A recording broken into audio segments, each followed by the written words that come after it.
God, great vision, great accomplishments.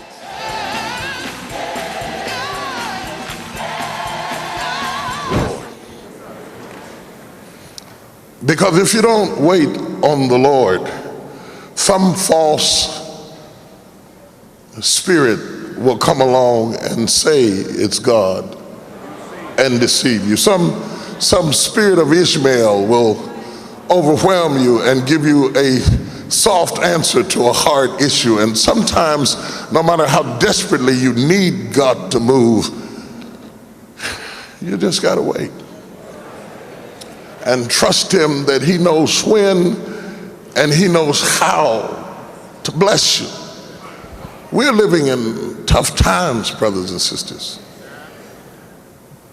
In my way of thinking, too tough to have church as usual.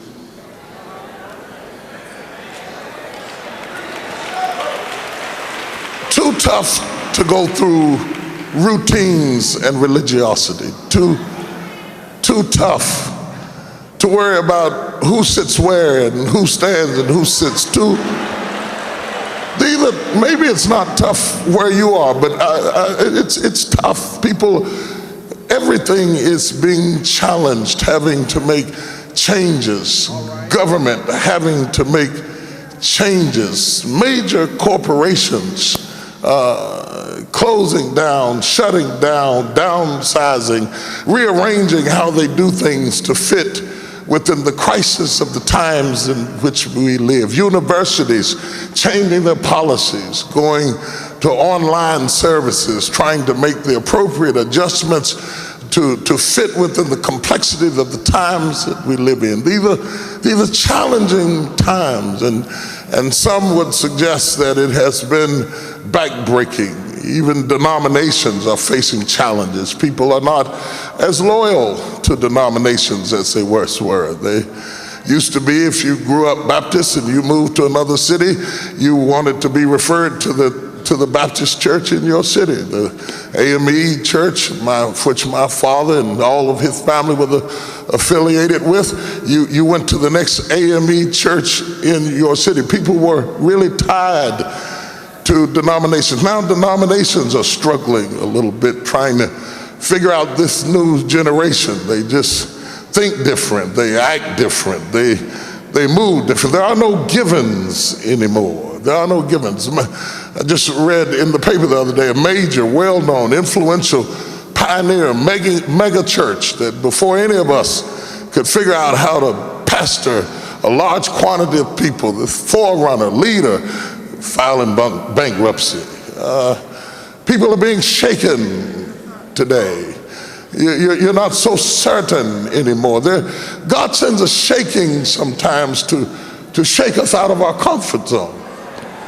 Because when things are too stable, we get too important. We know too much. We know exactly what to do and how to handle everything. Sometimes I think God shakes you up to make you dependent again, to make you thirsty again, to make you hungry again. Sometimes God does something for which you have no answer, to make you seek him again. If you understood everything that God did, you would teach all the time. But Bishop, we wouldn't seek anymore. We would just teach everybody. But every now and then God does something that you can't teach about because you can't figure out yourself what in the world is going on. Many people downsizing out of homes and moving back into apartments and moving back in. You say goodbye to your children and you think they're gone. And then they come back like spicy spaghetti. They come back again, and there you are in a situation because people are having to make tough choices to survive. And in the midst of that, there is a silent assassin that attacks the human spirit that says the good old days are gone. And now people are just trying to get by. They're facing age and facing stress and facing crisis and disloyalty And the strange ambiguity of people's commitment level has dissipated to almost nothing. And now people sit back and wonder what in the world is going on. You can look at people you know, and now you know you don't know them like you thought. This is happening in Dallas. I know it didn't happen in your city, but I prayed one day. I said, Lord, I'm not so sure of the things I used to be so sure about. Now I'm not so certain anymore. And he said, I send a shaking sometime to bring you to a place that you begin to ask me, what am I doing? Because I am always up to something. The enemy has never gotten control of your life.